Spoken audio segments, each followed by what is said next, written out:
Hello my dear students. तो चलिए आज के सेशन की हम लोग शुरुआत करते हैं क्वेश्चन नंबर 61 के साथ में। देखिए रेशियो टॉपिक जो स्टार्ट किया गया था, रेशियो टॉपिक के लास्ट 6 पार्ट्स आपको कवर करवाए जा चुके हैं और आज अब हम लोग सीखेंगे 7वें पार्ट्स पे रेशियो के और नए क्वेश्चंस। तो जल्दी से शुरू करते हैं हम लोग इस टॉपिक को और आप अपने दोस्तों को शेयर कर दीजिए। मैं टॉपिक को स्टार्ट करता हूं क्वेश्चन नंबर 61 के साथ में। आइए सभी लोग मिल करके इस क्वेश्चन की प्रैक्टिस करते हैं और बहुत ही बढ़िया लेवल का क्वेश्चन है ये। लिखा हुआ the expenditure ratio on raw material labour cost and transportation cost is 7:5:8। बोला आपसे ये गया कि रॉ मटेरियल लेबर कॉस्ट और ट्रांसपोर्टेशन कॉस्ट का जो रेशियो है वो आपको दिया जा रहा है 7:5:8। If its cost increases by 12.5%, 16.5% and 17.5%, कह रहा है यदि इनकी कीमतें क्रमशः 12.5%, 16.5% और 17.5% से बढ़ जाएं, then cost of the article is increased by ₹6200। तो उस वस्तु की कीमत 6200 रुपये से बढ़ जाती है। If the cost of the article is the sum of raw material labour cost and transportation cost, जो आपको ये तीनों आपको पहले दी गई थी 3 प्रकार की जो कॉस्ट कीमतें चल रही हैं, वही आपसे बात बोली गई है कि कच्चे माल और लेबर और ट्रांसपोर्टेशन कॉस्ट, यातायात पर जो कॉस्ट लगी है, उन सभी का अगर हम योगफल कर दें तो उस आर्टिकल की कॉस्ट निकल आती है। तो आपसे बोला गया then find the initial cost of the article. तो आपको उस आर्टिकल की इनिशियल कॉस्ट फाइंड आउट करनी है। देखिए इस प्रकार के जो क्वेश्चंस हैं इन्हें आप बेसिक तरीके से भी लगा सकते हैं। जहां लिखा हुआ है 758 वहां पर आप चाहें तो चूंकि परसेंटेज कैलकुलेट करना है तो आप 700 रुपये, 500 रुपये और 800 रुपये कीमत मान लें और फिर उसका उतना जितना इंक्रीज़ हो रहा है परसेंटेज वो आप निकालें। बट वो बहुत लेंदी प्रोसेस होता है, कैलकुलेशंस बहुत ज़्यादा होती है। तो देखिए इस क्वेश्चन को हम लोग यहाँ पर सॉल्व कर सकते हैं जेएसएम कंसेप्ट अप्लाई करके। अब जिन भी स्टूडेंट ने जेएसएम कंसेप्ट नहीं पढ़ाया, वीडियो की प्लेलिस्ट पर आप जाना, इस पर आपको मिल जाएगा जेएसएम का कंसेप्ट। उस पर मैंने अलग से क्वेश्चंस आपको प्रैक्टिस करवाएं तो आपको जेएसएम का पूरा कंसेप्ट पता चल जाएगा। और अभी के लिए हम लोग इस क्वेश्चन को सॉल्व करते हैं तो कई आप से स्टूडेंट ऐसे हैं जो अभी का भी समझ जाएंगे क्या होता है जेएसएम कंसेप्ट। देखिए यहाँ पर 3 कीमतें हैं जो नाम दिए गए थे, raw material labour cost and transportation cost. इनको हम बोल देते हैं ए, बी और सी। इन्हें हमने बोल दिया भाई ए, बी और सी। देखिए जेएसएम ये समझाने के लिए मुझे लिखना पड़ रहा है, बाकी आप बिल्कुल डायरेक्टली आप सॉल्व कर पाएंगे और आप वीडियो के साथ में जुड़े रहिए। अभी मैं इस सोल्यूशन के बाद आपको दिखाऊंगा, बिल्कुल डायरेक्टली आप सोच पाएंगे। एकदम आप फिंगर पर इस क्वेश्चन की कैलकुलेशन कर सकते हैं। जैसा कि इस पर दिया हुआ है 758 का रेशियो दिया है। अब इसने कॉस्ट बोली आपसे कि भाई ये 12.5% बढ़ा, बी 16.5% बढ़ा और सी 17.5% बढ़ा। ये इतना परसेंट यहाँ से बढ़े। आगे बोला है कि टोटल कॉस्ट वो 6200 रुपीज़ से बढ़ गई। तीनों इंडिविजुअल कॉस्ट अगर इतने परसेंट बढ़ गई तो इन 3 अलग अलग परसेंटेज की जगह हम ये चाहते हैं कोई एक ऐसा परसेंट हमें पता लग जाए जिससे हम ये बोल पाएँ कि अगर इन तीनों को हमने रिप्लेस कर दिया तो उसकी जगह कितना परसेंटेज आ सकता है। तो देखिए यहाँ पर हम परसेंटेज इंक्रीज़ निकालते हैं, कंबाइंड परसेंटेज इंक्रीज़ निकालते हैं जेएसएम की हेल्प से। अब आप यहाँ पर जेएसएम भी लगा सकते हैं, आप एसएसएम भी लगा सकते हैं, आप एमएसएम भी लगा सकते हैं। तो यहाँ पर हमने जेएसएम अप्लाई किया, मान लेते हैं ये है जेएसएम का सबसे जूनियर सेटिस्फैक्शन मेथड, सबसे जूनियर परसेंटेज उठाया।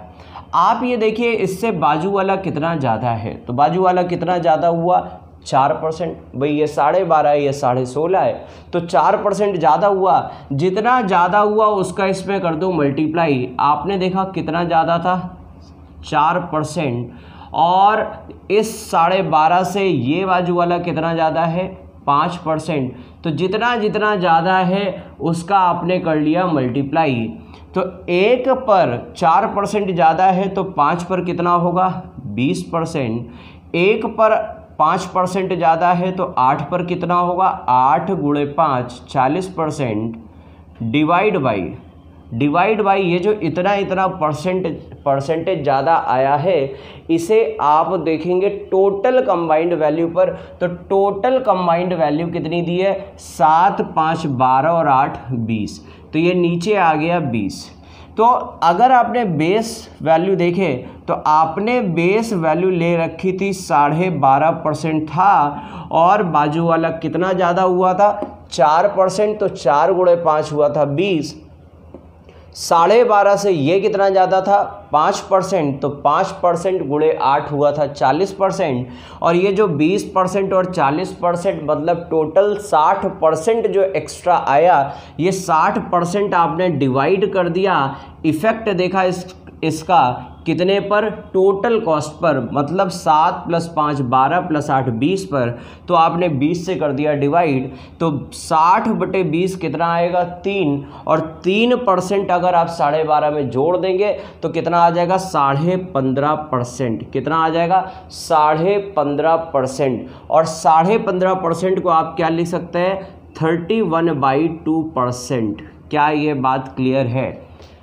15.5% को आप लिख सकते हैं 31/2%। और अब आप ये कह सकते हैं ये 3 अलग अलग परसेंटेज की जगह अगर हम ओवरऑल कंबाइंड इफेक्ट देखें तो कंबाइंड कितना परसेंट बढ़ गया 31/2%। और क्वेश्चन के अकॉर्डिंग कितने रुपए बढ़े थे तो इसने बोला था 60-100 रुपीज़ बढ़े थे। कितने बढ़े थे 60-100 रुपीज़। तो आप कह सकते हैं कि परसेंटेज में तो वृद्धि हुई है 31/2 की, लेकिन रुपए में वृद्धि हुई है 6200 रुपये की। तो आप ये यहाँ से देख सकते हैं कितने गुना हुआ। तो 31 से काटेंगे 62 को तो 2 बार कटेगा, मतलब इधर बचेगा 200। तो आप बोल सकते हैं 1/2% पे आएगा 200। तो 1% पर कितना आ जाएगा 400। 1% पर कितना आ जाएगा 400। और 1% पर अगर आ गया 400 तो 100% पर कितना आ जाएगा 40,000। 100% का मतलब हुआ 2 जीरो और बढ़ा देना। 2 जीरो आपने बढ़ा दिया तो आंसर क्या मिल गया आपको 40,000। ऑप्शन नंबर क्या हो जाएगा सी। आई होप आप सभी बच्चों को ये बात पूरी तरह से क्लियर हो चुकी होगी। और अगर क्लियर हो गई तो अब हम लोग चलते हैं नेक्स्ट क्वेश्चन पर। तो आप यहाँ पर देख लीजिए ये जो वैल्यूज़ लिखी हुई हैं इसे आपको पेन से सॉल्व करने की ज़रूरत नहीं थी। इस बात को आप बिल्कुल डायरेक्टली सॉल्व कर सकते थे। क्या कि अगर हमने इन तीनों परसेंटेज में एक बेस परसेंटेज पकड़ा, जूनियर परसेंटेज पकड़ा 12.5%, तो फिर हम देखेंगे कितनी कितनी वैल्यूज़ ज़्यादा हो रही है। तो आपने देखा बाजू वाली कितनी ज़्यादा है 4। तो 4 गुणे 5 कर लिया तो कितना ज़्यादा हो गया 20। यहाँ से 12.5 से ये कितना ज़्यादा है 17.5। ये है 5 ज़्यादा। 5 गुणे 8 कितना हो गया 40। 20 ज़्यादा हुआ 40 ज़्यादा हुआ। टोटल कितना ज़्यादा हो गया 60। और 60 को आप डिवाइड करेंगे किससे टोटल कॉस्ट से, मतलब 20 से। तो 60/20 कितना परसेंटेज ज़्यादा हुआ 3%। 3% जो ज़्यादा हुआ तो बेस वैल्यू में आपने जोड़ लिया 12.5 + 3 कितना हुआ 15.5%। 15.5% का मतलब हुआ 31/2। 31/2% की वृद्धि है। और क्वेश्चन अकॉर्डिंग 6200 रुपये की वृद्धि है। 31 दूना 62 और नीचे 2 मल्टीप्लाई हो गया तो 1% पर आ गया 400 रुपये। तो 100% पर आ जाएगा 40,000 रुपये। ये कैलकुलेशन आपको सॉल्व करने की ज़रूरत पेन से नहीं पड़ेगी अगर आप जीएसएम कंसेप्ट को जानते हैं। चलिए दोस्तों चलते हैं हम लोग नेक्स्ट क्वेश्चन पर। आइए समझते हैं नेक्स्ट क्वेश्चन नंबर 62। देखिए क्वेश्चन नंबर 62 में क्या बात बोली गई, the cost of cupboard varies directly with the square of its weight. बोला एक अलमारी है जिसका प्राइस उसके वेट पर डिपेंड कर रहा है। और कैसे वेट पर डिपेंड कर रहा है, जो प्राइस है वो डायरेक्टली प्रोपोर्शनल है square of its weight, directly proportional है स्क्वायर ऑफ इट्स वेट के। और बोला जब इसे तोड़ दिया जाता है, किस रेशियो में तोड़ दिया जाता है, 9:1 के रेशियो में तोड़ दिया जाता है। और फिर आगे आपसे बोला अगर हम 9:1 के रेशियो में ना तोड़ करके इसे 7:3 के रेशियो में तोड़ते तो हमें लॉस हो जाता, कितने रुपए का लॉस हो जाता, 448 रुपए का। एक बार क्वेश्चन को आप फिर से समझ लीजिए।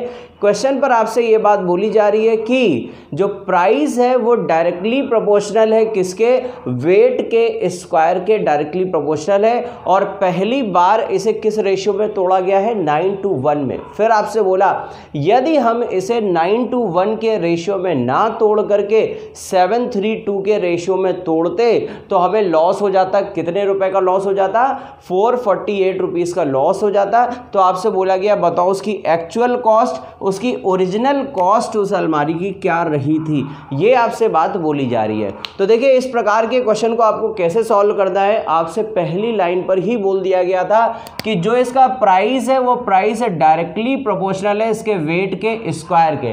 मींस यदि आपको वेट पता है आप उसका स्क्वायर कर दीजिए, आपको प्राइस पता लग जाएगा। अब देखिए वेट निकालने के लिए पहला रेशियो आपको दिया हुआ है 9:1 का, तो ये पहला रेशियो दिया हुआ है 9:1 का।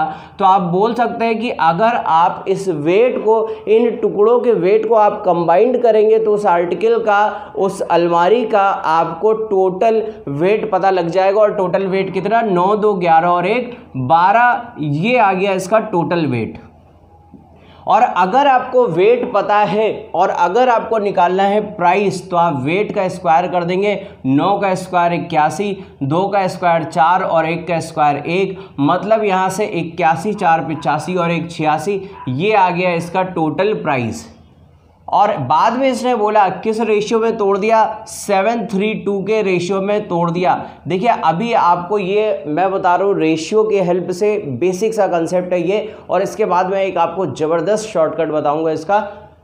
देखिए तो यहाँ पर 7:3 के रेशियो में अगर हमने तोड़ा तो इसका अगर प्राइस निकाला जाए तो 7 का स्क्वायर 49, 3 का स्क्वायर 9 एंड 2 का स्क्वायर 4, तो ये हो गया 58 + 6, ये हो गया 62 रुपीज़ प्राइस आ गया। अच्छा ओरिजिनल प्राइस कौन सा होगा, क्या ओरिजिनल प्राइस 86 होगा, नहीं, ओरिजिनल प्राइस क्या होगा, 12 का स्क्वायर, ये होगा इसका ओरिजिनल प्राइस 144 रुपीज़।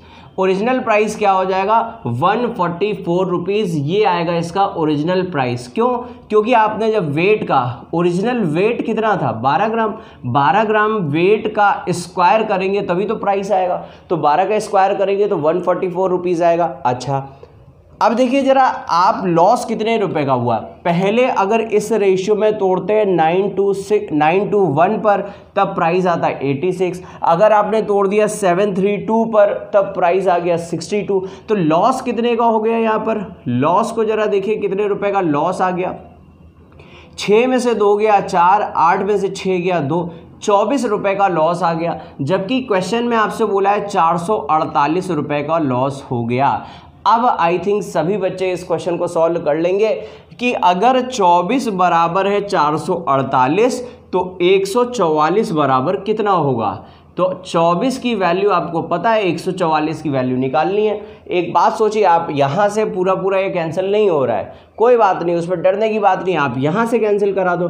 24 में किसका गुणा करें कि 144 आ जाए, तो 6 का, 6 गुना अगर 24 का करेंगे तो 144 आएगा। तो आप 6 गुना यहाँ पर भी कर लीजिए प्राइस पर, तो आपको इसका ओरिजिनल प्राइस पता लग जाएगा कितना, 6 8 48, 4 6 4 24 4 28, 2 6 4 24 2 26, तो इसका मतलब सही आंसर क्या बन जाएगा, 2688 रुपये। आई थिंक बात आपको क्लियर हो गई होगी। ये डबल रेशियो आपके एग्जाम पर जो क्वेश्चन आता है वो सिर्फ एक सिंगल सा रेशियो दे देता है। कई बार आप लोगों ने पढ़ा होगा हीरे डायमंड का क्वेश्चन, सिंगल एक बार रेशियो दे देगा, बट यहाँ पर मैंने आपको प्रैक्टिस करवा दिया, अगर डबल रेशियो भी आ जाए तब आपको क्या काम करना होगा। अच्छा मैंने बात बोली थी आपसे, एक कंसेप्ट आपको बताऊंगा।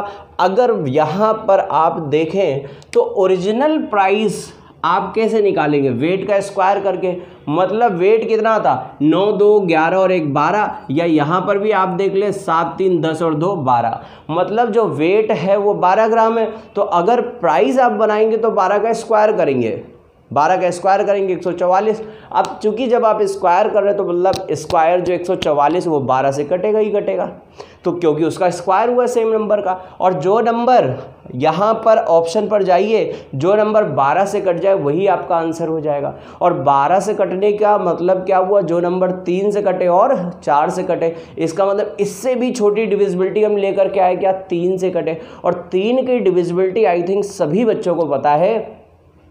3 की डिविजिबिलिटी क्या होती है, एक ऐसा नंबर, 3 की डिविजिबिलिटी क्या होगी, sum of all digits should be divisible by 3, मतलब संख्या के सभी अंकों का योगफल 3 से कटना चाहिए। तो यहाँ पर आप चेक कर लो कौन कौन 3 से कट रहा है, क्या ये सम 3 से कट रहा है। तो अब सम करने के लिए हम सम नहीं करते, हम पूरा पूरा सम नहीं करेंगे, हम क्या काम करते हैं, यहाँ पर हम काउंट करते हैं, जो जो 3 से कटता है उसे काट लो। 3 3 से कटेगा, 7 5 12 3 से कटेगा, बट 2 बच जाएगा। इसका मतलब whole number will not be divisible by 3। सीधी सीधी बाई ऑप्शनल अप्रोच में आपको बता रहा हूँ, ये जो इतना सब पार्ट आपने लिखा इससे आप बच जाएंगे। तो यहां पर आपने देखा this number is not divisible by 3। अच्छा, सी ऑप्शन पर चलते हैं। 4 और 2 6, 3 से कटेगा, 3 भी 3 से कटेगा, बट क्या 7 3 से कटेगा, नहीं कटेगा, मतलब ये नंबर भी 3 से नहीं कटा। 8 और 1 9, 3 से कटा, बट 5 + 2 7, ये 7 3 से नहीं कटेगा। तो आपने देख लिया तीनों ही ऑप्शन से एलिमिनेट हो चुके हैं, only B option is right. आप चेक कर सकते हैं, 8 8 16 6 22 2 24, 24 आ रहा है और 24 3 से कटेगा, तो इसका सही ऑप्शन होगा option number B, second option सही ऑप्शन होगा। आई होप सभी बच्चों को बात पूरी तरह से क्लियर हो गई होगी, और जल्दी से आप वीडियो को शेयर कर दीजिए ताकि सभी स्टूडेंट तक नोटिफिकेशन पहुंच जाए। चलिए चलते हैं हम लोग नेक्स्ट क्वेश्चन पर। आइए चलते हैं question number next 63। The total surface area of a solid iron cube and solid aluminum cuboid are the same। कह रहा है क्यूब और क्यूबॉइड का जो टोटल सरफेस एरिया है, टोटल सरफेस एरिया संपूर्ण पृष्ठीय क्षेत्रफल, टोटल सरफेस एरिया वो सेम है। और आपसे बोला गया क्यूबॉइड की जो लेंथ ब्रेथ एंड हाइट है वो किस रेशियो में दी जा रही है, 1:4 के रेशियो में आपको दी जा रही है। आगे बोला both are melted together in a vessel, दोनों को ही हमने उठा करके एक नए वेसल में मिक्स कर दिया है। What is the ratio of iron and aluminium in the resultant mixture.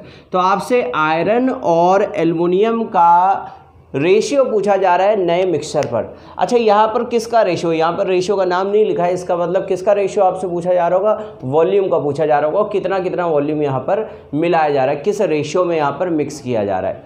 तो आप सबसे पहले तो देखिए यहाँ पर क्यूब दिया हुआ और यहाँ पर क्यूबॉइड दिया हुआ है। तो हमने मान लिया क्यूब की लेंथ है ए, क्या लेंथ है ए, तो इसका मतलब क्यूब का सरफेस एरिया क्या हो जाएगा, क्यूब एक तरफ लिख दिया मैंने क्यूब और दूसरी तरफ लिख दिया मैंने cuboid.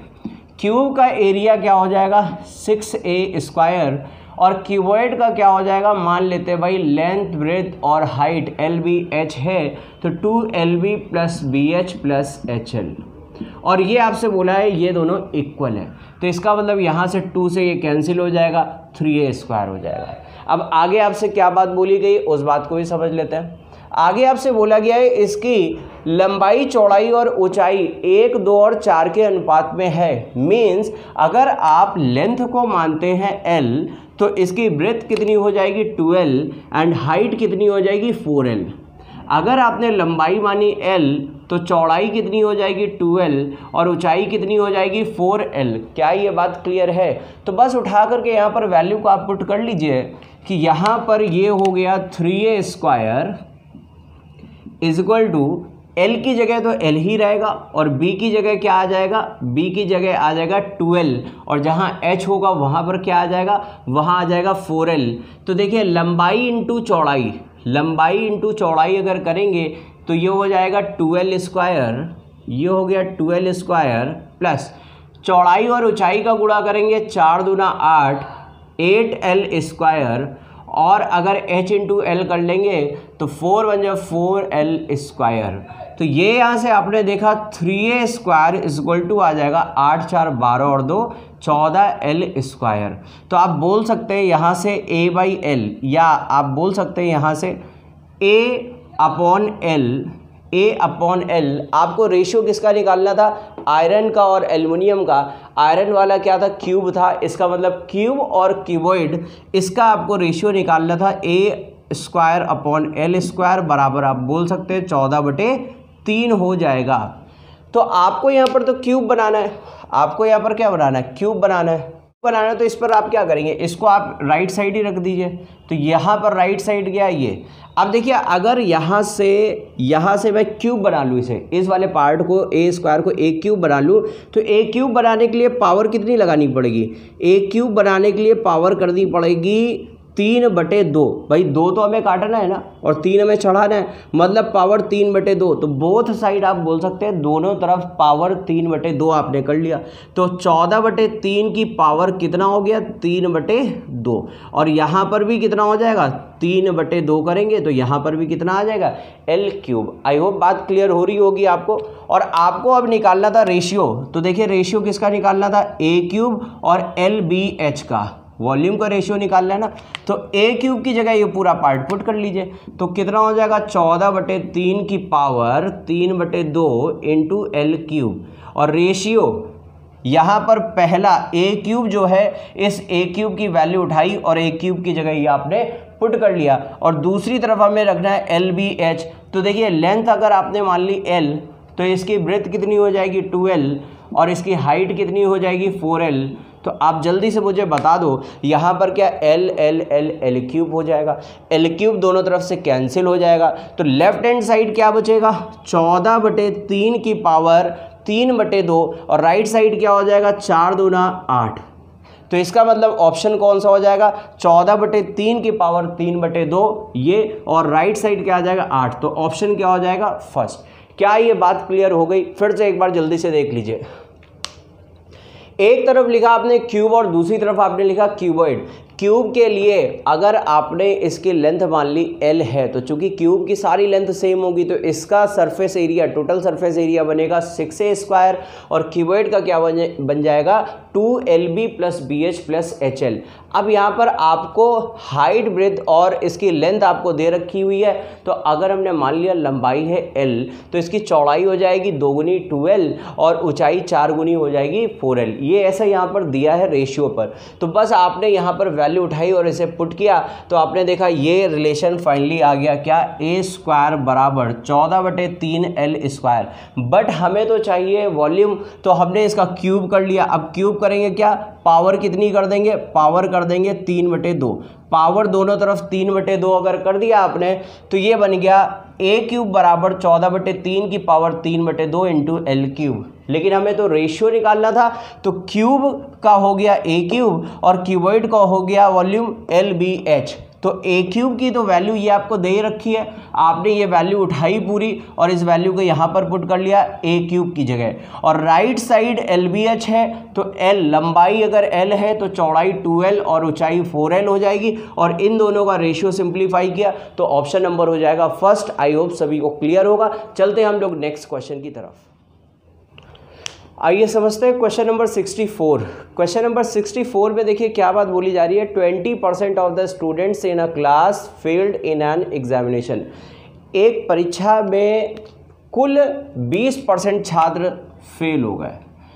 Out of the students who failed 75% were males. और कहा जा रहा है कि जितने भी स्टूडेंट्स फेल हुए उनका 75% मेल कैंडिडेट थे। Male students who failed constitute 90% of economically poor students.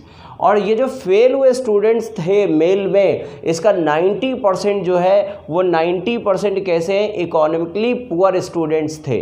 What is the ratio, अब आपसे पूछा जा रहा है फाइंड आउट क्या करना है आपको, the ratio of the number of economically poor student to the number of students in the class. जितने भी इकोनॉमिकली पुअर स्टूडेंट थे और टोटल स्टूडेंट थे, इन दोनों का आपको रेशियो फाइंड आउट करना है। तो हम मान लेते हैं थोड़ी देर के लिए कि इस क्लासरूम पर टोटल स्टूडेंट्स हैं T। टोटल स्टूडेंट्स कितने हमने मान लिए, लेट टोटल स्टूडेंट्स हमने मान लिए T। टोटल स्टूडेंट्स मान लिए हमने T। तो देखिए T का 20% जो है वो फेल हो गए। T का कितने परसेंट फेल हो गए, 20% फेल हो गए। 20% का मतलब होता है 1/5। 20% का मतलब क्या हुआ, फ्रैक्शन में 1/5 हिस्सा फेल हो गया। और जो फेल हुए थे उसके 75% स्टूडेंट कैसे थे, वो 25% students out of the students who failed 75% were males. जो फेल हुए कैंडिडेट्स थे उसका अगर हम 75% निकाल लें तो वो कैसे कैंडिडेट्स आ जाते हैं, वो आ जाते हैं मेल। तो ये टोटल का 1/5 भाग स्टूडेंट फेल हुआ और इस 1/5 भाग का 75% आप निकालें, मीन्स 3/4 पार्ट निकालें, तो ये कौन से स्टूडेंट आ गए, ये मेल स्टूडेंट आ गए। यहाँ तक आई थिंक बात क्लियर हो गई होगी। आगे समझते हैं मेल स्टूडेंट्स जो फेल हुए हैं, male students who failed constitute 90% of the economically poor students. मतलब अगर हम बात करें टोटल पुअर स्टूडेंट्स, मान लेते हैं टोटल पुअर स्टूडेंट्स है P, यहाँ पर मैं मान लेता हूँ लेट टोटल पुअर स्टूडेंट्स अगर हमने मान लिए यहाँ पर T हैं, या टोटल पुअर को हम दिखाते हैं, रिप्रेजेंट करते हैं P से। बोला who failed constitute 90% of economically poor students, तो इकोनॉमिकली पुअर स्टूडेंट हमने मान लिए यहाँ पर P है, तो इस P का 90% ये फेल हुए मेल कैंडिडेट्स के बराबर है। तो P का टोटल जो इकोनॉमिकली पुअर स्टूडेंट्स थे उसका 90% फेल हुए मेल के बराबर है। तो अगर P का हम 90% ले लें, 90% का मीनिंग हुआ 9/10, 90% का मीनिंग हुआ 9/10। तो अगर टोटल पुअर इकोनॉमिकली स्टूडेंट्स का 90% मतलब 9/10 भाग निकाल दें तो ये किसके बराबर होता है, ये उतने ही स्टूडेंट्स के बराबर होता है जो कि फेल मेल कैंडिडेट्स हैं। फेल में कौन से कैंडिडेट्स हैं, मेल कैंडिडेट्स हैं, उसके बराबर होता है। तो आपसे रेशियो किसका पूछा गया था, ऊपर आपको निकालना है इकोनॉमिकली पुअर स्टूडेंट्स और नीचे आपको रखना है टोटल स्टूडेंट्स। मतलब आपको रेशियो फाइंड आउट करना है यहाँ से किसका, P/T का। ये आपसे क्वेश्चन में पूछा गया। तो क्या इस इक्वेशन को सॉल्व करके आप सभी बच्चे P/T की वैल्यू निकाल सकते हैं, वेरी इजी निकाल सकते हैं सभी लोग। 3 से इसे कैंसिल करते हैं 3 आ जाएगा, 10 से इसे काटेंगे 10 2 20 आ जाएगा। तो जरा देखिए P ऊपर रखना है तो 3 को नीचे ले आएंगे तो नीचे क्या आ जाएगा 6 और ये T नीचे चला गया तो ऊपर आएगा 1 और नीचे आ जाएगा 6। तो इसका सही आंसर हो जाएगा 1/6। 1/6 मीन्स ऑप्शन नंबर हो जाएगा D। बहुत ही अच्छा क्वेश्चन था, थोड़ा सा कंफ्यूजिंग क्वेश्चन था, बड़ा ही आसान क्वेश्चन था। आई थिंक सभी बच्चों को बात क्लियर हो गई होगी। चलते हैं अब हम लोग अगले क्वेश्चन की तरफ। आइए समझते हैं नेक्स्ट अगला क्वेश्चन नंबर 65। और 65 क्वेश्चन में फिर से आया है, पूछा गया है यहाँ पर ज्योमेट्रिक मीन। और ज्योमेट्रिक मीन मैंने आपको बताया थे प्रोपोर्शनल पर 4 प्रकार के जो आपसे क्वेश्चंस पूछे जाते हैं, first, second, third and fourth proportional पर।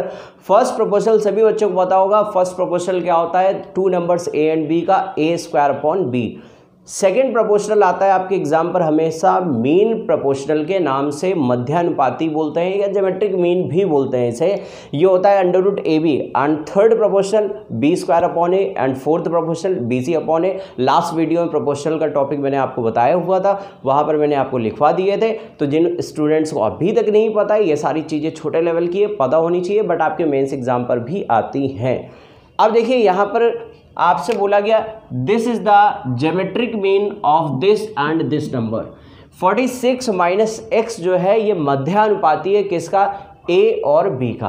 तो इसका मतलब क्या हुआ कि यहाँ पर आपसे मैं बोलूँ ज्योमेट्रिक मीन क्या होता है, ज्योमेट्रिक मीन होता है √AB। अगर 2 नंबर्स A और B हैं तो ज्योमेट्रिक मीन क्या होता है, √AB। तो इसका मतलब यहाँ पर ज्योमेट्रिक मीन क्या दिया हुआ है, 46 - x का स्क्वायर। आप इधर लेफ्ट में लेकर के आ जाइए तो क्या हो जाएगा, G का स्क्वायर बराबर AB। तो ये 46 - x का square is equal to 56 - x into 38 - x। अब बात यह है क्या इस इक्वेशन को आपको सॉल्व करना पड़ेगा, क्या इस इक्वेशन को आप सॉल्व करेंगे, जी नहीं।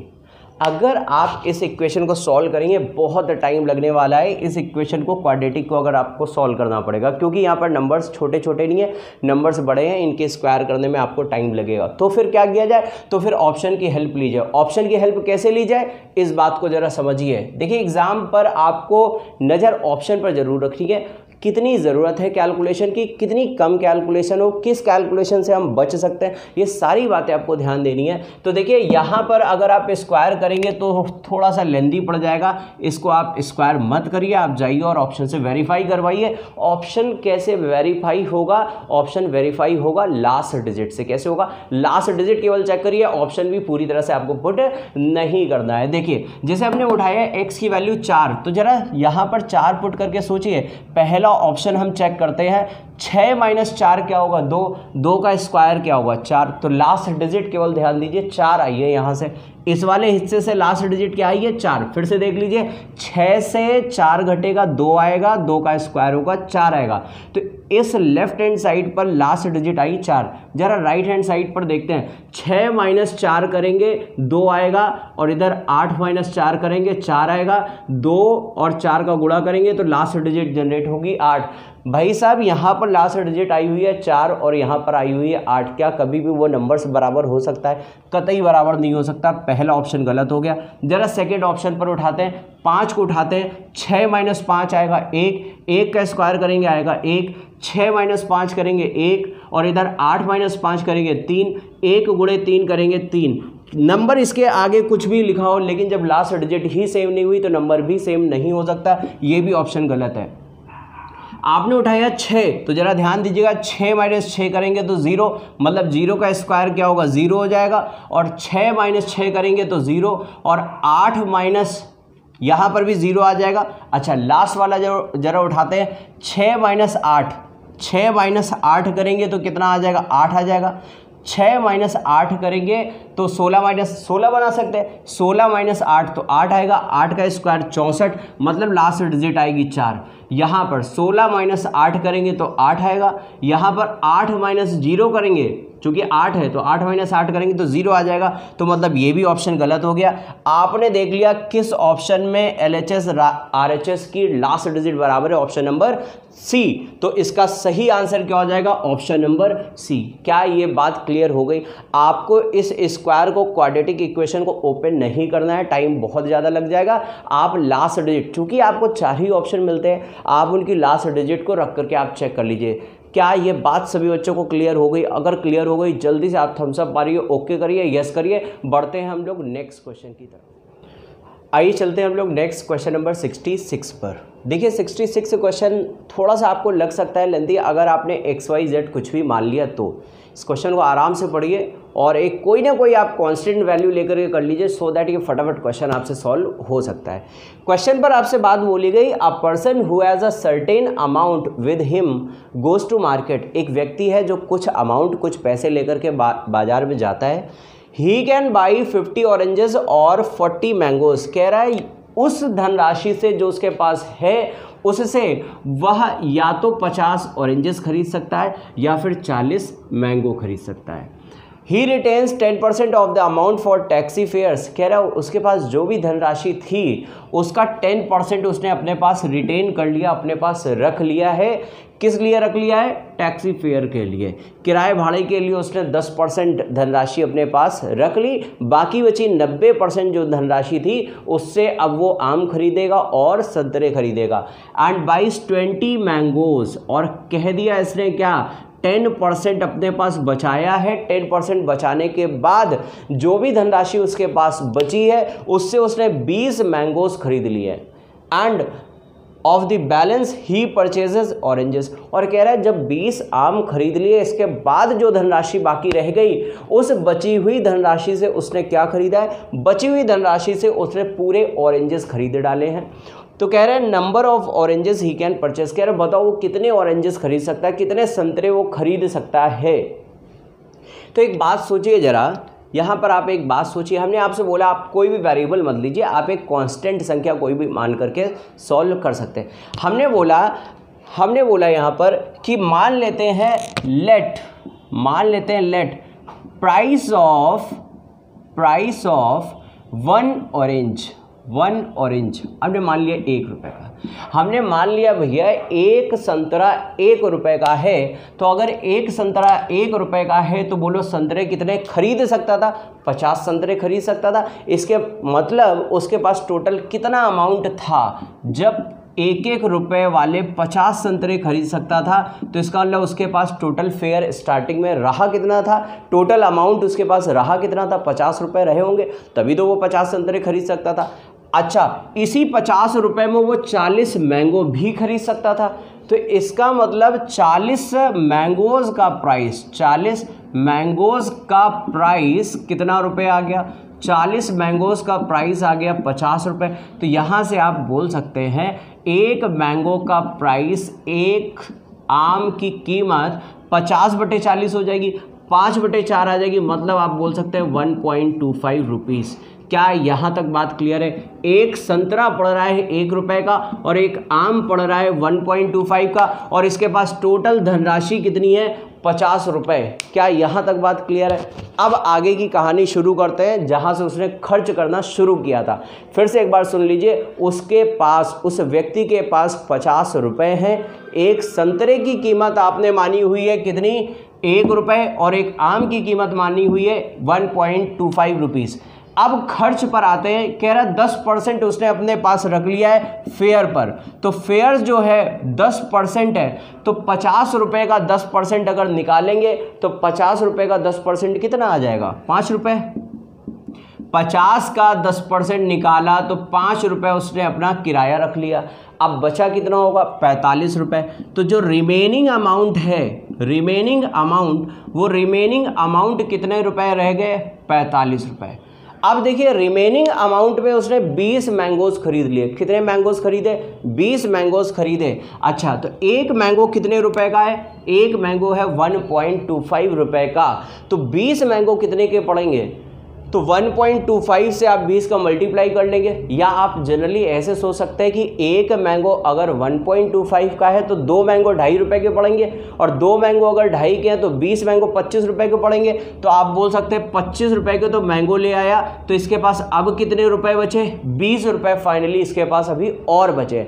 देखिए किराया कितने रुपए लगा था, 5 रुपये, मैंगो कितने के खरीदे, 25 रुपये के, अब बचे कितने हैं, 20 रुपये। तो ये 20 रुपये के क्या लेगा, ऑरेंजेस, 20 रुपये के क्या लेगा, ऑरेंजेस, और एक ऑरेंज कितने रुपए का है, 1 रुपये का, तो 20 ऑरेंज कितने रुपए के पड़ जाएंगे, 20 रुपये के।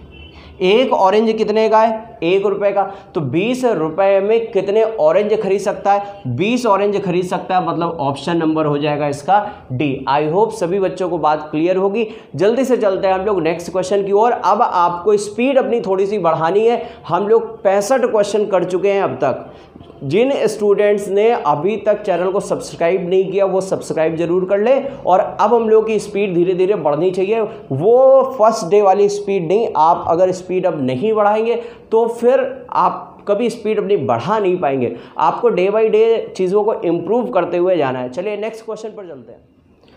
आइए चलते हैं हम लोग नेक्स्ट क्वेश्चन नंबर 67 पर। देखिए क्वेश्चन नंबर 67 पर क्या बात बोली गई आपसे, A's income is ₹140 more than B's income. A की जो आय है वो बी की आय से 140 रुपये अधिक है, and C's income is ₹80 more than D's income, और सी की आय डी की आय से 80 रुपये अधिक है। If the ratio of A's and C's income is 2/3, यदि ए और सी की आय का अनुपात 2:3 है, एंड द रेशियो ऑफ बीज एंड डीज इनकम इज 1/2, और बी और डी की इनकम का रेशियो 1/2 है, then find the income of A, B, C and D. तो ए, बी, सी और डी का आपको इनकम फाइंड आउट करना है। तो मैं आपको बता दूं इस प्रकार के जो क्वेश्चंस हैं, आप इस पर कोई भी एक बेस वैल्यू लेकर के आगे बढ़ सकते हैं।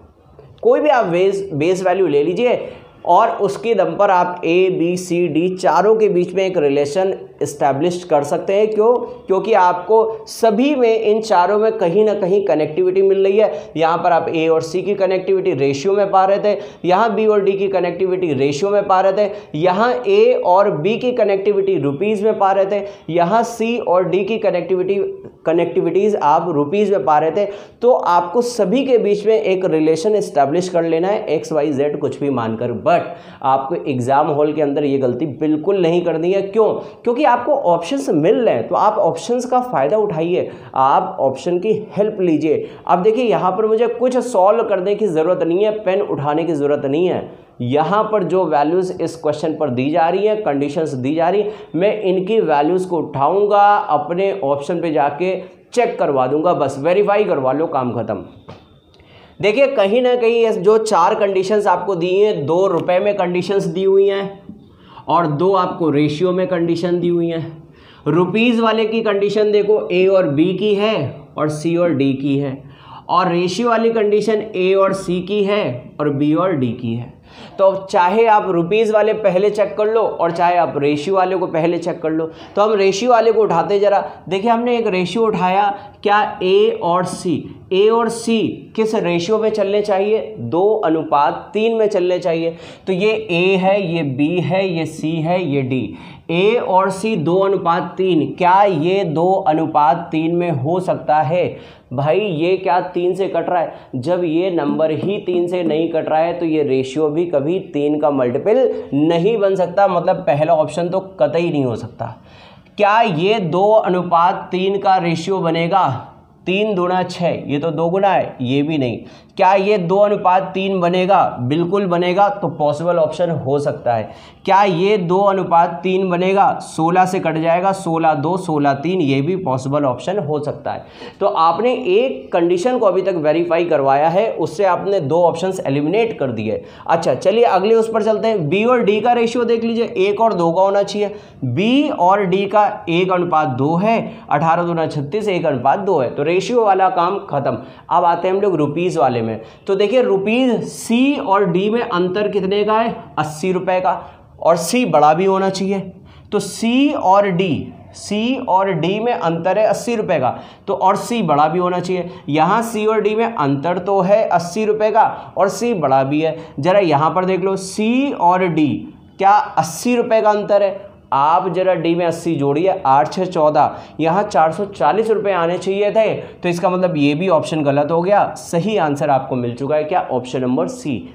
बार बार मैं आपसे एक ही बात बोलता हूँ, एग्ज़ाम हॉल के अंदर आप इस चीज़ को ज़रूर ध्यान दीजिए, क्या वाकई हमें कैलकुलेशन करने की ज़रूरत है भी, या हमें ऐसे ऑप्शन मिल गए जिन ऑप्शंस का हम यूज़ करके ही आगे बढ़ सकते हैं। तो आपको यहाँ पर किसी भी टर्म को आपको रेफरेंस मानने की ज़रूरत नहीं थी। चलिए हम लोग बढ़ते हैं नेक्स्ट क्वेश्चन। आइए बढ़ते हैं हम लोग क्वेश्चन नंबर 68 की ओर। और देखिए इस क्वेश्चन में फिर से आपसे पूछा जा रहा है 4th प्रोपोर्शनल। आपसे पूछा गया what is the 4th proportional of these 3 numbers, और ये आपको ऑप्शंस दिए हुए हैं। आप सोचेंगे सर बार बार आप वही प्रोपोर्शनल करवा देते छोटे छोटे से क्वेश्चन। हाँ मैं करवाऊंगा आपको, कभी ज्योमेट्रिक मीन आ रहा है, कभी 4th प्रोपोर्शनल आ रहा है, क्योंकि ये बीच में कैलकुलेशंस इनमें बड़ी होती है, और उन कैलकुलेशंस को आपको एग्जाम हॉल के अंदर कैसे बचना है, इस चीज़ को मैं आपको ज़रूर सिखाऊंगा। आपको हर लेवल के मैं क्वेश्चंस तैयार करवा रहा हूँ, चाहे वो बेसिक लेवल के हों, लो लेवल के, चाहे वो मॉडरेट हो और चाहे वो टफ लेवल के क्वेश्चंस हो। 3 पैटर्न के जो क्वेश्चंस आपके एग्जाम पर आते हैं वो सारे क्वेश्चंस मैं आपको तैयार करवा रहा हूँ। तो आपको तैयार करने हैं, आपको छोड़ना नहीं है। ये क्वेश्चन जो आप देख रहे हैं, हो सकता है आपको एक नज़र में हल्का सा क्वेश्चन लगे, बट ये क्वेश्चन 2017 के मेंस के पेपर में आया था और सबसे टफ पेपर बना था 2017 वाले ईयर का। तो चलिए इस क्वेश्चन को जरा हम लोग अटेम्प्ट करते हैं, और देखिए तरीका सीखिए आप क्वेश्चन का लेवल हो सकता है कम हो, तो उस पर भी आपको स्मार्ट अप्रोच लगानी है वहाँ पर। अब इस क्वेश्चन पे मैं बता दूँ 3 से 4 सेकंड का केवल काम है। 4 सेकंड से ज़्यादा अगर आपने टाइम लिया तो फिर से आपको सीखने की ज़रूरत है। और क्या कंसेप्ट मैं अप्लाई कर रहा हूँ ज़रा ध्यान दीजिए। देखिए अगर आप 4th प्रोपोर्शनल की बात करें तो 4th प्रोपोर्शनल क्या होता है? BC/A। क्या होता है? BC/A। तो यहाँ पर आपने BC/A किया, मतलब 273 × 153/A। A कितना है? 189। तो आपको अब यहाँ पर काटा पीटी नहीं लगानी है, आपको कैंसिल नहीं करना। आपको ऑप्शन दिया, आप ऑप्शन पे नज़र मारिए ना, आप ऑप्शन पर जाइए ना, लास्ट डिजिट उठाइए ना जल्दी से। 3 × 3 करेंगे तो लास्ट डिजिट क्या आएगी? 9। तो एक ऐसा ऑप्शन सर्च मारो जहाँ पर 9 का गुणा करे तो 9 जनरेट हो जाए, बस इतना ही टाइम लगना था आपको। 9 7 63, 3 आया क्या? 9 आया क्या? गलत। 9 9 81, 1 आया क्या? 9 आया क्या? गलत। 9 1 9, लो भाई 9 आ गया तो आपका आंसर क्या हो गया? C option. लास्ट में जाएंगे 9 7 63, 3 आ जाएगा, वो भी ऑप्शन गलत हो जाएगा। क्या ये बात क्लियर हो गई? देखिए क्वेश्चन अगर आसान है तो भी आपके पास कंसेप्ट होना चाहिए, और ये क्वेश्चन भी आपके 2017 के मेंस पेपर में आया हुआ, तो इस प्रकार के क्वेश्चंस आप जरूर तैयार रखें। अगर क्वेश्चन आसान है तो आपको टाइम उस पर भी अपना बचा लेना है, और होगी अपेक्षा। चलिए बढ़ते हैं हम लोग अगले क्वेश्चन की ओर। आइए बढ़ते हैं क्वेश्चन नंबर 69 पर। आज की क्लास का सबसे बढ़िया क्वेश्चन है अब क्वेश्चन नंबर 69, सबसे प्यारा क्वेश्चन, और जो बच्चे पढ़ने में बढ़िया हैं ज़रा इस क्वेश्चन को आप लोग जल्दी से अटेम्प्ट करिए और आंसर करिए। इस क्वेश्चन को ऑलरेडी मैं आपको प्रैक्टिस करवा चुका हूँ, जब लास्ट टाइम मैंने आपको रेशियो टॉपिक पढ़ाया था वहाँ पर मैंने आपको प्रैक्टिस करवाया था, और ये क्वेश्चन आपके लास्ट ईयर एग्जाम पर भी आ चुका है। ये क्वेश्चन इसी प्रकार का क्वेश्चन, मतलब सेम क्वेश्चन, बस थोड़ा सा डिजिट चेंज था, और लास्ट ईयर आपके एग्जाम पर आया भी है 2018 के मेंस के एग्जाम पर। जरा ध्यान से समझिए इस क्वेश्चन को, एक लाइन है बस, उस लाइन को आपको मैं सिखा दूंगा, ये क्वेश्चन आप खुद सॉल्व कर ले जाएंगे। देखिए लिखा हुआ है in a school 4/9 of the number of students are girls. कह रहा है एक विद्यालय है जिसमें 4/9 भाग लड़कियां हैं। तो एक बात सोचिए, बॉयज़ और गर्ल्स का हम रेशियो बना लेते हैं, हम बॉयज़ और गर्ल्स का रेशियो बना लेते हैं। बोलो टोटल स्टूडेंट, नीचे वाला जो नंबर होता है फ्रैक्शन का वो आपको बताता है टोटल स्टूडेंट्स। तो आप बोलिए टोटल स्टूडेंट्स कितने हैं? 9। उसमें गर्ल्स कितनी है? 4। तो बॉयज़ कितने हो जाएंगे? 5। उसमें गर्ल्स अगर 4 हैं तो बॉयज़ कितने हो जाएंगे? 5। मतलब टोटल स्टूडेंट्स कितने हो जाएंगे? 9। अब पढ़ते हैं डेटा, और ये बीच में जो 2-3 लाइन है यही सबसे ज़्यादा कंफ्यूजिंग लाइन है और सबसे इंपॉर्टेंट लाइन है, और मैं बता दूं सबसे आसान लाइन है। 3/5 of the number of boys are below 12 years. कह रहा है 3/5 भाग लड़कों का 3/5 भाग 12 साल से छोटी एज का है, 12 साल से कम एज का है, और गर्ल्स का 5/12 भाग जो है वो 12 साल या उससे अधिक एज का है। आगे बोला if the number of students below 12 years is 480। यदि कह रहा है यदि 12 साल से कम छात्रों, अब बॉयज़ और गर्ल्स को मिक्स कर लिया है यहाँ पर, अब टोटल नंबर ऑफ स्टूडेंट की बात होने लगी कि number of students below 12 years is 480। अगर 480 बच्चे, मतलब बॉयज़ और गर्ल्स मिला करके 480 बच्चे अगर 12 साल से कम एज के हैं तो उस विद्यालय में टोटल स्टूडेंट का 5/18 भाग क्या होगा। कहने का मतलब ये कि आप सबसे पहले तो ये फाइंड आउट करिए कि उस स्कूल में टोटल नंबर ऑफ स्टूडेंट्स कितने हैं, और जितने भी टोटल नंबर ऑफ स्टूडेंट्स होंगे उनका आप 5/18 पार्ट ले लेंगे तो वो आपको वैल्यू पता लग जाएगी। तो आपको फाइंड आउट करना है सबसे पहले टोटल नंबर ऑफ स्टूडेंट्स। अब देखिए कहाँ से स्टार्ट किया जाए, बड़ा कंफ्यूज कर रहा है ये क्वेश्चन। स्टार्ट कहाँ से किया जाए इस बात को समझिए। ये है आपकी मेन लाइन। क्या मेन लाइन है? ये है main line. If the number of students below 12 years, यही आपकी मेन लाइन है जो आपको पूरे क्वेश्चन को सॉल्व कराएगी। कहाँ से पकड़ेंगे सर, हमें कैसे पता चलेगा यही मेन लाइन है? देखिए आप इस प्रकार का जो भी क्वेश्चन पाएं उस पर ये देखिए डेटा कहाँ पर दिया है। जैसे यहाँ पर दिया हुआ है 480, तो आप ये अगला कोई भी क्वेश्चन आपको इस प्रकार का मिलता है तो आप ये पढ़ें वहाँ पर किस लाइन पर डेटा दिया है। जहाँ पर डेटा दिया है उस लाइन पर क्या दिया है, बिलो 12 ईयर्स दिया है या फिर अबव 12 ईयर्स दिया है। तो यहाँ पर तो दिया है बिलो 12 ईयर्स। इसका मतलब अब हम पूरा डेटा एडजस्ट करने जा रहे हैं बिलो 12 ईयर्स पर। मतलब कहने का ये कि आप अगर लड़कों का हिस्सा देखें तो लड़कों का हिस्सा तो बिलो 12 ईयर्स आपको दिया गया, बट आप गर्ल्स का हिस्सा देखें तो अबव 12 ईयर्स दिया गया। तो अब हम यहाँ पर एडजस्ट करना चाहते हैं कि बिलो 12 ईयर्स लें या अबव 12 ईयर्स लेकर के हम मिक्स करें डेटा को। ये कौन हमें बताएगा? ये हमें बताएगा यहाँ पर गिवन डेटा। गिवन डेटा में देखो कौन सी लाइन चिपकी हुई है, बिलो की या अबव की? बिलो की। तो हम बॉयज़ भी अब बिलो वाले लेंगे और गर्ल्स भी बिलो वाले लेंगे और दोनों को फिर हम मर्ज कर लेंगे। तो अब आप देखिए कैसे सॉल्व करना है। देखिए बॉयज़ में तो ऑलरेडी दिया था 3/5 पार्ट ऑफ बॉयज़, ये बिलो 12 ईयर्स का था। लेकिन अगर गर्ल्स में चलें तो गर्ल्स में अबव 12 ईयर्स का डेटा है, लेकिन हमें चाहिए कौन सा, बिलो 12 ईयर्स का। 5/12 अगर अबव है तो 1 से घटा देंगे 7/12 बेलो हो जाएगा। अरे बात क्लियर हुई? इस बात को फिर से सुनिए, 5/12 अगर एबव है तो कितना बेलो होगा? 1 से घटा दीजिए 5/12 को, 7/12 भाग ये बेलो हो जाएगा। हम बेलो ही क्यों ले रहे हैं? क्योंकि हमने अभी बोला यहाँ पर जो गिवन डेटा की लाइन है उसी पर आप सभी को मिक्स कर दीजिए। एवरेज इसका निकालते हैं। अब देखिए 5 का 3/5 भाग निकालो तो कितना आ जाएगा? 3। और यहाँ पर 4 का 7/12 भाग निकालो तो 4 का 7/12 भाग कितना आ जाएगा? 4 से कट जाएगा। ये आप ऐसे सोच सकते हैं। आप सॉल्व कर लेना इसे, मैं लिख देता हूँ ताकि आप कंफ्यूज ना हो। 5 का 3/5 भाग निकाला, अब यहाँ पर हमने एवरेज निकाल लिया इसका, और 4 का 7/12 भाग निकाला, और डिवाइड बाई टोटल कितने स्टूडेंट्स थे? 9। 5 + 4 कितने हो गए? 9। और ये बराबर आपको दिया है कितना? 480। तो जरा इस लाइन को आप जल्दी से सॉल्व कर लीजिए। देखिए आपने देखा 5 से 5 ये कैंसिल हो गया, 4 से आप इसे कैंसिल करेंगे 3 आएगा, यहाँ कितना बचा है? 3। 3 × 3 कितना हो गया? 9। 9 + 7 कितना हो गया? 16। ऊपर कितना आ गया? 16। और जो ये नीचे 3 है ये यहाँ पर पहुँच गया नीचे 3 है तो ये 3 × 9 बन जाएगा 27। तो फाइनली आपने देखा 16/27 भाग ऑफ टोटल स्टूडेंट, ये बराबर है किसका? 480 का। 16 से आप कैंसिल करेंगे, 16 × 3 = 48, 30 आ जाएगा। तो टोटल स्टूडेंट्स कितने आ जाएंगे? 30 × 27। 30 × 27 मतलब 810 टोटल स्टूडेंट्स होंगे। लेकिन क्या हमसे टोटल स्टूडेंट्स पूछे गए यहाँ पर? नहीं, यहाँ पर हमसे टोटल स्टूडेंट्स नहीं पूछे गए। हमसे पूछा गया टोटल स्टूडेंट्स का 5/18 पार्ट निकालिए। तो बस आपने टोटल स्टूडेंट्स का निकाल लिया 5/18 पार्ट्स, तो आपने इसका निकाला 5/18 पार्ट्स, और 5/18 करेंगे तो कितना आ जाएगा? 9 × 2 = 18, 9 × 3 = 27।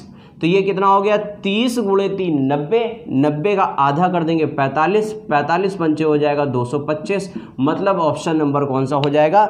B option. ऑप्शन नंबर कौन सा हो जाएगा? B option. क्या ये बात क्लियर हुई? आई थिंक सभी बच्चों को बात क्लियर हो गई होगी। बहुत आसान बात लग रही होगी। अब इस क्वेश्चन पर किसी भी प्रकार की आई थिंक मुश्किल नहीं आ रही होगी। मैंने आपको हिंट दे दी। इस प्रकार का जो क्वेश्चन है यहाँ पर आपको जो एवरेज निकालना है वो आप कैसे निकालेंगे? आप निकालेंगे यहाँ वाला डेटा जो है, इसकी लाइन आप पकड़ लेंगे और इसकी लाइन पर क्या लिखा हुआ है, बिलो या एबव। सपोज अगर एबव वाला डेटा दिया होता तो आप यहाँ पर मिक्स करते दोनों बॉयज़ और गर्ल्स, किसका? एबव के लिए। आई होप बात क्लियर हो गई। क्लियर हो गई? जल्दी से यस करिए। आगे बढ़ते हैं हम लोग नेक्स्ट क्वेश्चन की तरफ। आइए समझते हैं आज की क्लास का सबसे लास्ट क्वेश्चन, क्वेश्चन नंबर 70। और बहुत ही बढ़िया क्वेश्चन, बहुत ही प्यारा क्वेश्चन है, और इस क्वेश्चन को भी आप लोग ज़रूर ट्राई करिए एक बार। देखिए इस क्वेश्चन में क्या बात कही गई है। मुंबई की बात चल रही है, मुंबई कसिनो की बात चल रही है। आप में से कई सारे बच्चों को ऐसा मौका मिला होगा जा करके वहाँ पर एंजॉय किया होगा, लेकिन हम जैसे गरीब लोग वहाँ नहीं जा पाए। तो समझते ज़रा इस क्वेश्चन को देख करके ही हम लोग खुश हो जाते हैं। क्वेश्चन पर बोला गया at a casino in Mumbai there are 3 tables A, B and C। कह रहा है कसिनो है जिस पर कि 3 टेबल्स हैं A, B और C, और बोला गया the payoffs at A is 10:1, at B is 20:1 and C is 30:1। इस लाइन का मतलब ये हुआ कि जो 3 टेबल्स हैं, अगर पहली टेबल पर आप खेलते जा करके तो वहाँ पर अगर आप 1 रुपये का सट्टा लगाते जा करके तो कितने रुपए आप जीतते हैं? 10 रुपये। अगर आप जीते तो आपको 10 रुपये मिलेगा। अगर आपने 1 रुपये लगाया, जीते तो 10 रुपये मिलेगा, और हारे तो कितना रुपये जाएगा आपका? 1 रुपये जाएगा। एट बी, अगर बी पर खेलते हैं तो 1 रुपये अगर लगाया तो 20 रुपये जीतेंगे, अगर जीते तो 20 रुपये जीतेंगे, और हारे तो 1 रुपये हार जाएंगे। इसी प्रकार अगर सी पर खेलते हैं आप, तो अगर आप जीते तो 30 रुपये ले जाएंगे और हारे तो 1 रुपये जाएगा। बोला इफ़ अ मैन बेट्स, एक आदमी है जो कि बेट्स लगाता है कितने की? 200 रुपये की ईच टेबल पर। वह तीनों टेबल पर 200 रुपये का खेलता है and wins at 2 of the tables. कह रहा है केवल 2 टेबल पर वो जीत पाता है। What is the maximum and minimum difference between his earnings can be. कह रहा है मैक्सिमम और मिनिमम पर क्या अर्निंग आएगी, मैक्सिमम और मिनिमम जो अर्निंग हो सकती है उसका डिफरेंस क्या होगा, ये आपसे बात पूछी जा रही है। तो क्वेश्चन ज़्यादा टफ नहीं है, क्वेश्चन आसान है अगर लैंग्वेज आपको समझ आ गई है तो, और अगर लैंग्वेज नहीं समझ में आई तब ये क्वेश्चन बहुत टफ भी हो सकता है आपके लिए। देखिए 10:1, 20:1 एंड 30:1 ये चल रहा है इसका रेट। अब देखिए मैक्सिमम अर्निंग कब होगी, मैक्सिमम अर्निंग कब होगी, मैक्सिमम अर्निंग तब होगी जब वो मैक्सिमम वाले में जीत जाए और मिनिमम वाले में हार जाए। मतलब जहाँ जहाँ मैक्स उसको मिल सकता है वहाँ पर जीते और बाकी में हार जाए। चूँकि वो कितने गेम जीता है, 2 वो जीता था, तो इसका मतलब अगर हमें मैक्सिमम अर्निंग निकालनी है तो 20 रुपये और 30 रुपये से जिता दो और यहाँ पर 10 रुपये से इसे, ये वाला जो पार्ट है यहाँ से इसे हरा दो। तो अगर यहाँ पर जीता तो जरा मुझे बताना, यहाँ पर जीतेगा तो 1 रुपये लगाया तो कितने रुपए जीता है, 30। 1 रुपये पर 30 के रेट से जीतेगा। तो लेकिन अगर वो बेट लगाता है 200 रुपये की तो 200 रुपये लगाएगा तो कितने जीत जाएगा, 6000 रुपये। अरे हाँ या ना। इसी प्रकार यहाँ पर देख लो, यहाँ पर भी जीता है मैक्सिमम अर्निंग के लिए, यहाँ पर जीता, यहाँ पर जीता, यहाँ पर हारा। तो यहाँ पर अगर जीता तो 20 गुणे 200 और यहाँ पर हार गया है तो हार गया तो कितना, -1 गुणे 200, क्योंकि 200 रुपये लगाए थे ना, 200 रुपये लगाए 200 रुपये हार गया, यहाँ तो हार गया तो 200 इसका माइनस का आ गया। तो यहाँ पर अगर आप टोटल देखें तो ये कितना हुआ, 6000, 4 10,000, 10,000 से 200 घटा देंगे तो कितना हो जाएगा, 9800 रुपये। 9800 रुपये मैक्सिमम अर्निंग हो सकती है अगर वो 2 टेबल पर जीतता है। और मिनिमम अर्निंग कितनी होगी, मिनिमम अर्निंग अगर आपको करनी है तो देखिए मिनिमम वाली जगह पर आप उसे जिता दीजिए और मैक्सिमम वाले से हरा दीजिए। मिनिमम वाले पर जिताना है, चूँकि मिनिमम अर्निंग करनी है तो जहाँ जहाँ कम कम रुपए मिल रहे थे वहाँ पर ही जीतेगा और जहाँ ज़्यादा रुपए मिलने की संभावना थी वहाँ पर हारा। तो देखिए यहाँ पर क्या हो जाएगा, जीता है तो इसने कितना गुना जीता है, 10 गुना 200 रुपये का। यहाँ पर भी जीता है 20 गुना 200 रुपये का। और यहाँ हार गया है तो यहाँ लगाए कितने थे, 200 रुपये तो लगाए थे, तो इसका मतलब कितना हो जाएगा, 1 गुणे 200। भाई हारा तो 200 रुपये था ना, ये नहीं कर सकते 200 गुणे 30।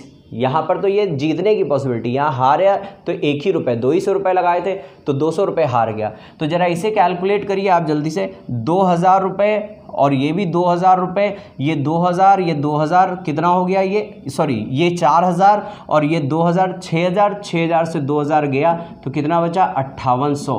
तो जल्दी से बोलिए, 9800 है मैक्सिमम अर्निंग और 5800 है मिनिमम अर्निंग, तो इसका डिफरेंस कितना हो जाएगा, 9 में 5 गया 4, तो ऑप्शन नंबर क्या हो जाएगा इसका, फर्स्ट। क्या ये बात क्लियर हुई सभी को, बात क्लियर हुई। देखिए ये तो था इसका एकदम बेसिक सा कंसेप्ट। अब इस बात को एकदम शॉर्ट में आप कैसे सोचेंगे, इस बात को आप बिल्कुल शॉर्ट में कैसे सोचेंगे, इस बात को ज़रा समझते हैं। देखिए क्या काम कर लीजिए आप, चूँकि हमें मैक्सिमम और मिनिमम अर्निंग का डिफरेंस निकालना था तो आप इसे क्या काम करिए, जहाँ जहाँ मैक्स है वहाँ पर जिता दीजिए और जहाँ मिनिमम है उसे हरा दीजिए। सबसे पहले हम निकालते हैं मैक्सिमम। तो मैक्सिमम कैसे निकालेंगे, यहाँ पर और यहाँ पर बी और सी पर जिता दीजिए तो कितना हो जाएगा, 20 + 30 और माइनस ए पर हरा दीजिए तो -1।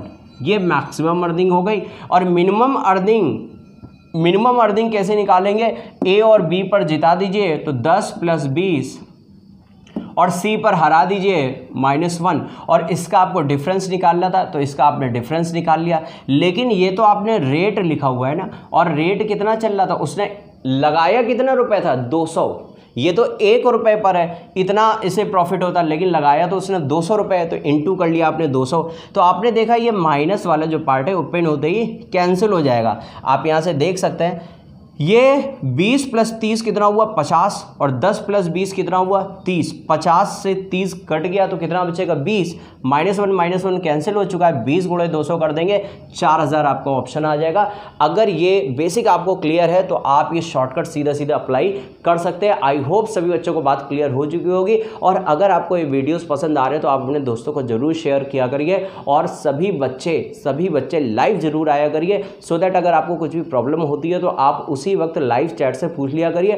टेलीग्राम चैनल को ज्वाइन कर लीजिए और इस वीडियो को आप अपने दोस्तों में जरूर शेयर कर दीजिए। चलिए मिलते हैं अब हम लोग कल नेक्स्ट क्लास पर। Thank you so much guys, thank you, bye bye.